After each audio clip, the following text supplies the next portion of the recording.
Now, time really flies when you're having fun. Yes, it is the end of my journey here in Europe. And what an incredible journey it has been. 9,000 kilometers in 20 odd days, visiting amazing places and meeting some very interesting people. But now the time has come to pass over the baton or the steering wheel to Siddharth. And what better way to do it than with everyone who plays a part in this journey.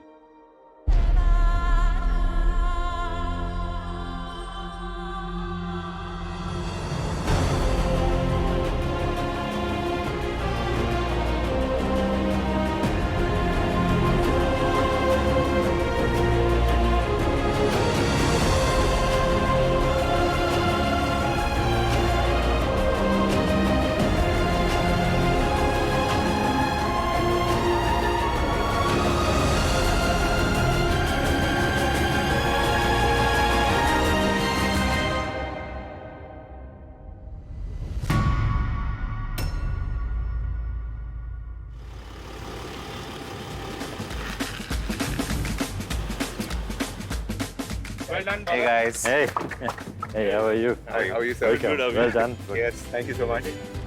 How are you? Very well. All good? Made it All good, all in good. one piece. Both All in one piece. Well done.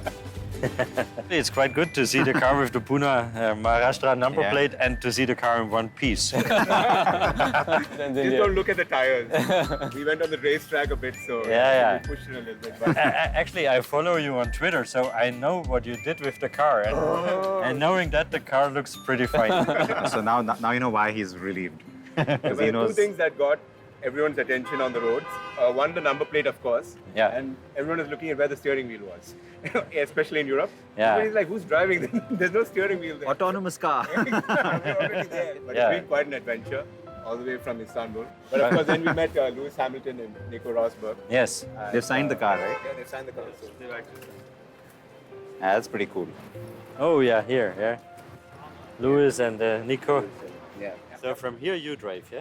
Yes, I take over finally. I get in the car again. Yeah, and in Portugal you meet the surfer, yeah?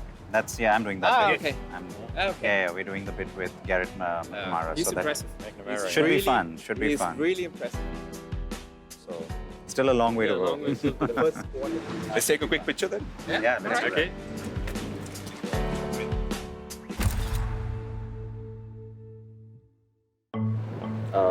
The ceremony of You're letting it go? Should I? I'm not sure.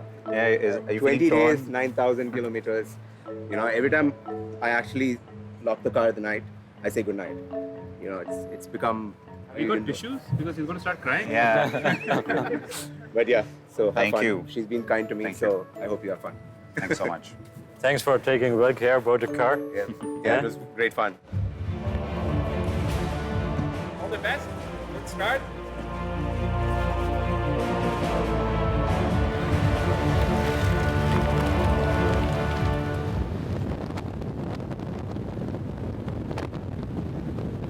For me, it's all finally real. I mean, this is after months and months of planning. It's all been on paper for me till now, and I'm finally in the driver's seat.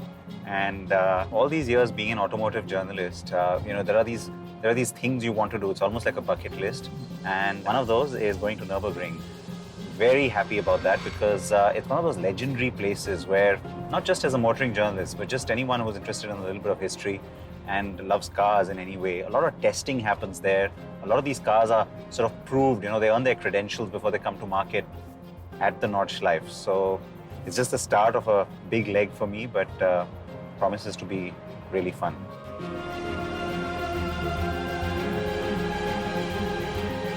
What makes the Nurburgring special is that it allows the regular public to enjoy the legendary track in their own cars. An absolute dream come true for racing and car maniacs like us. Hi. Hi. Yes, we have permission to drive on the track. Today, no. Why? Not today. Why? Because we've got It's permission. private. Yes, I know. Yeah. I have permit. Yeah? Yeah. Yeah, okay. We do. Right? Is this it?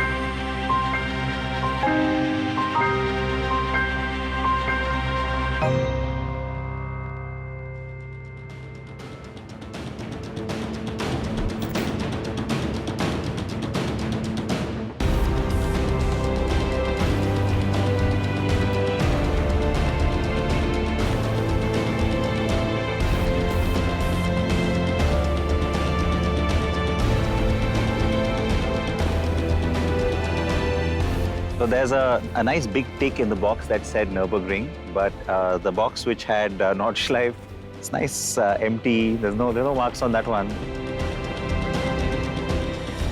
Basically, because of the rain, the Nordschleife was closed, which makes sense given how dangerous it can be in adverse conditions. So, It's still pretty special. At least you can say you did it. yes, and I think one thing I'll remember is because of the downpour happening at the same time, the track being wet, it being not so Getting bright. dark. The GL was a bit of a handful. So I thought, we were the only car on the track which had a roof luggage box and Probably a ever. luggage. Ever. The only car with a roof box on it. Yeah, I don't think that's ever happened. So maybe we made history here Maybe. of some kind. But yeah, you know what? We didn't get lapped that often. I have to say, we didn't get lapped that often. So I overtook one car in the GL. yeah, this one, of course, did better. I managed to overtake more than one. But yeah, I guess still a fairly successful day. We got away from Frankfurt traffic fairly quickly too, I think. And yeah, I'm not complaining too much. No, only thing I'm complaining now is the wind's There's a making me cold. shiver. And I'm hungry. We need to get dinner now. Let's go. Yes. Let's go. Let's push off.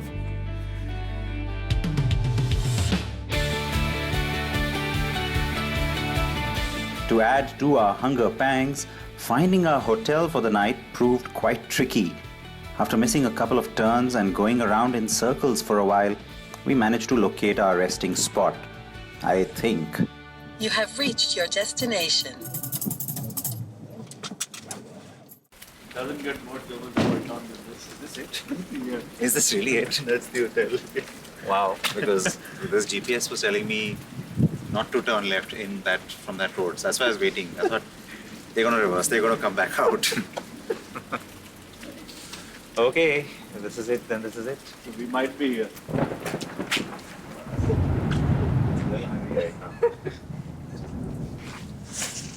Okay.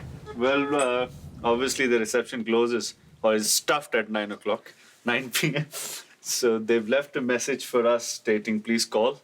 And so they're expecting us. He's put it up at 10:45. Hello? Hello? Hello? Yeah, we're here to check in. Yes, it takes 5 minutes. I'm in the hotel in 5 minutes. No problem. Thank you. Thank you. Okay. Yeah, but at least they were kind enough to do this. There are places I have been to where it's like, oh well, too bad you didn't show up on time. And then you're just like at a locked door and you have no idea what to do. So Thankfully, they left us a phone number. We rang the bell. That worked. So it's good. As long as we can get in, it's good. yeah, isn't it?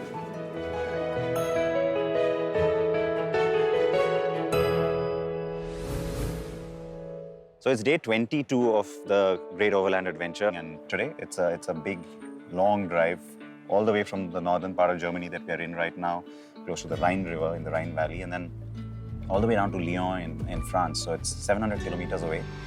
That's a fair amount of driving, I think. That's a pretty good amount of driving, yeah. So we should look at about between 8 and 9 hours, depending on whether we get any traffic. But yeah, bright and early today. Let's get started.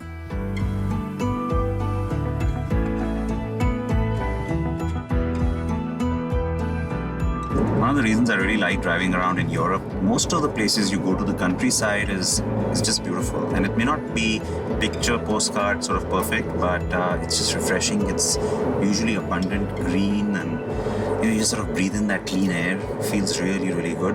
Driving along the Rhine River, pretty special too, I have to say.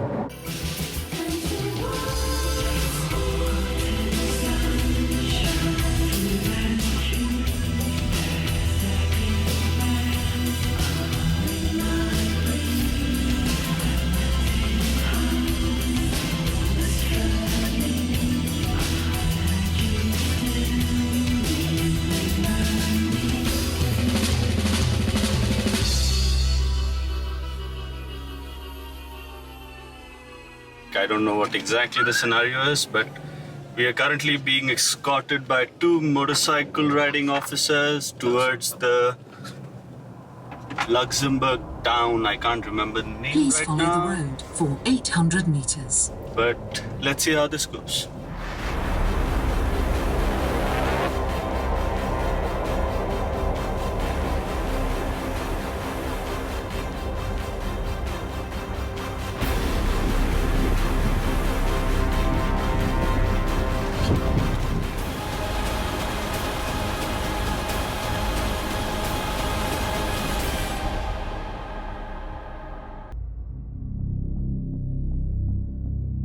We basically decided that, when we saw the road signs, that we might as well go and have lunch in Luxembourg. How often can you say that? And we got pulled over by the cops. Now, I was racking my brains trying to figure out, because I was in the lead car, what I had done wrong. Well, what you can see happening behind me there is it's a massive X-ray machine. It's the equivalent of a body scanner at an airport, I think. And the GL is being scanned to make sure that we're not carrying anything spurious. So now that he's out of the car, I think we'll be okay. Otherwise, you're carrying something very spurious. Very dodgy. Very dodgy. But that's a good point. If they do let us go, we can ask them where What we do you can mean if? You have doubts? Never say never. So if they do let us go, we should ask them where we can have lunch. Maybe we can get a lunch recommendation from them. Yeah, Positive side of things. That's not a bad idea. Yeah, I know. Otherwise, you're just kind of driving wild without any plan. But that's pretty cool. I've never seen one of those before. Yeah, The car out of here. yeah, All right, sure. The passport will back. Here you go.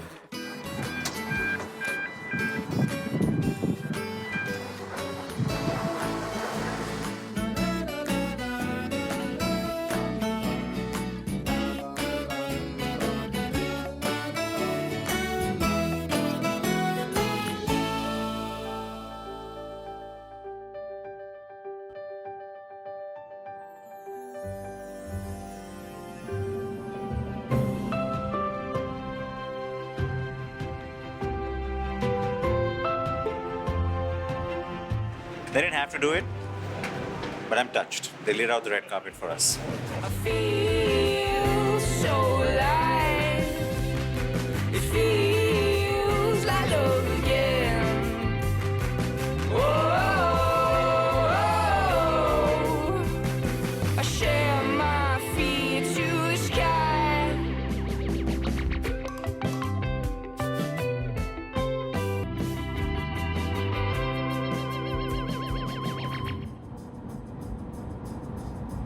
So of course we're running behind schedule. That's hardly surprising. Look at the kind of distance we're trying to cover. Many, many, many kilometers of driving today, and we are just 10 kilometers short of that magic mark. 9 kilometers now. It's coming.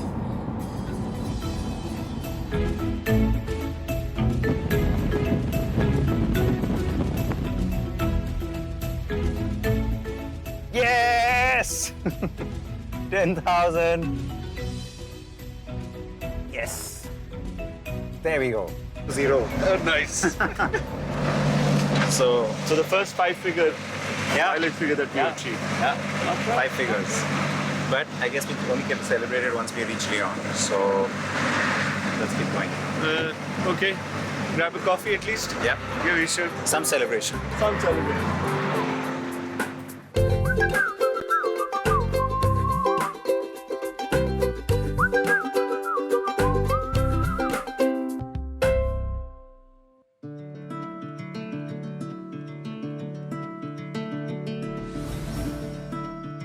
So you know what they say about best laid plans? We were supposed to get to Lyon in France, in the southern part of the country, fairly early in the evening and visit a museum, right, Ishan? I think those plans pretty much went out of the window. And we reached here really late at night. As a result, we couldn't really get to see too much in Lyon, but now we can't really alter the schedule. We would like to stay here and maybe see a little bit more, but we have to get going. Barcelona is our destination today. How far is that?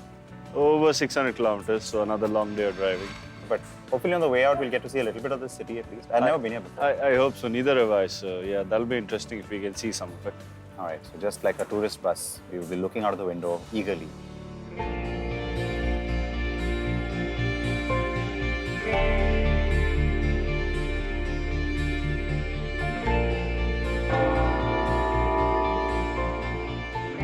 thing I'm looking forward to is, of course, the good roads and the sunshine, but also the topography. It's just so different. It's so unique. It's not like the rest of Europe, which is very manicured and pretty.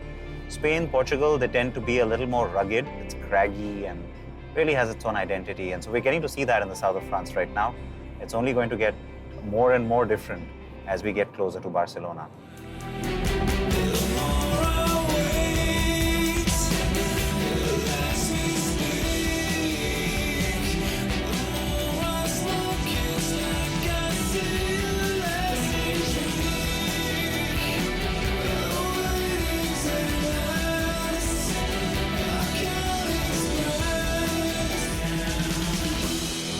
It's still about a little more than 200 kilometers to Barcelona, but you know what? We had our first sighting of the Mediterranean. We all got excited like little kids. Had to stop. It's just gorgeous. I mean, look at that shade of blue. More than one shade. It's beautiful, isn't it? It is. And the sunny day only adds to the effect. Yeah, I think it's just perfect. I mean, there's a reason why people come and vacation on this coastline. That's the Mediterranean, technically the Gulf of Lion, as it's called, Marseille being its biggest city. But that's way across on the other side of the Gulf. We're, of course, going to be going down to Catalonia, to Barcelona. So it still looks like a great day for driving. True. I mean, having seen a few too many rain spots on the way, the sun is a nice Very change. welcome. Yes, very welcome. The cars are nice and dry for a change. Yes. Yeah, but that's lovely. That's just gorgeous.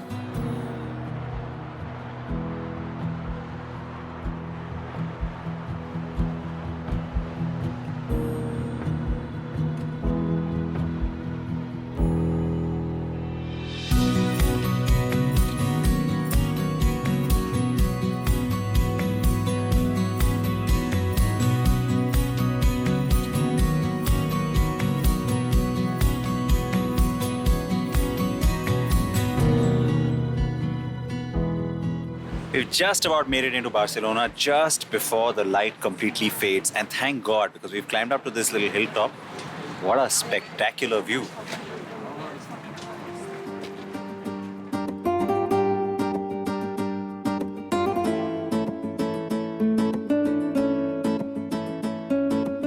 So the great thing about this journey is we get to see all these fantastic places, but we also get to meet some really special people.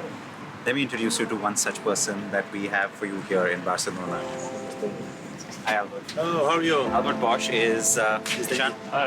Hello, how are you? I don't know how to describe him really, because I think adventurer is probably the best way to encapsulate everything that you've done. The Paris-Dakar itself, I mean, it's such an intense rally. It's not an easy route. And you've done both the routes, right? You've done the European one and the Latin American one. Talk us through that. Tell us about it, your experience. Yeah, I've done 9 times the Dakar Rally. It's the toughest race in the world, motor race in the world, of course. And it was my dream of a young boy. I was in a village in the mountains, you know, and in that village I ride motorbikes and I climb, you know. But my dream was going to Dakar, the biggest adventure, and I could go there by motorbike, and I discovered a big field of adventure. But I also discovered that I never could earn my life from being a pilot. So I say I have to finish, I have to work my life in things I don't like, and on the weekends I will be a pilot maybe. Yeah. But I say no, why? You can also organize your own, you can be entrepreneur of your own adventures. And I was looking at things not only from competition, but for organizing projects. And then I started to see different, I went to Dakar for doing communication things around Dakar, very interesting things. I have done several first times ever in Dakar Rally, and I try to find new histories in the adventures always, because if not, you cannot sell it. And if you don't sell it, the dream doesn't exist. So, yeah, and then Dakar was, for example, last year I was proud to be the first ever in the world to do the Dakar Rally with a car without any single drop of petrol in the car. With a 100% electric car. Yeah. That was my dream. What is the point to prove? The idea is because I have been all my life doing things in the nature, but I have never done anything really interesting for the nature. You have to do things in life also that are coordinated with your values. Yeah. You know, it's not only the ego adventure for you. It's what you do, your dreams, but also the impact you have in society and in the world. It's nice to hear Albert talk about all this, right? I mean, he's doing the things that many of us talk about doing, but we don't get around to doing them. So Well, one of the important things is the physical aspect. Like one of your most famous adventures is your walk to the South Pole. Yes. So is there anything similar in the Dakar as far as the physical stress on your body is concerned? Yeah, of course. You have the physical aspect and mental aspect are always very important parts of any adventure. You have to train them, you have to be prepared. You don't have to be the best one, but you have to be very complete and you have to be very prepared and to be very resistant, you know, have a lot of endurance. Of course, I'm not the best in any activity I do, but I'm quite complete. But even that, the sport part in adventure is the easiest one. It's the easiest. You just have to work. Yeah. The difficult thing is to organize everything, to get the budget, to organize the logistics, to organize the team, to organize the rescue, to organize and to manage risk, life risk. So that is difficult. Then doing 10 hours of effort. You have been training for that. You can control it. Depends on you only. There's the bit you talked about just now. Now I can really relate to it because we're doing this crazy thing. Exactly. Which started as just an idea and we said, yeah, of course we can do this. The organization, it just takes so much out of you. But we're very glad, though, that it's worked out and that we're here with you today. We're in Barcelona. It doesn't get more special than that. It's a lovely view. It's a very nice place for motors racing and also for sports. Olympic Games started here 500 meters from where we are now. Oh, it's a special place. So we will drive around there if you want. Yeah, that'll be perfect. You've got to show us the Olympic Stadium and why don't you come along with us? Right.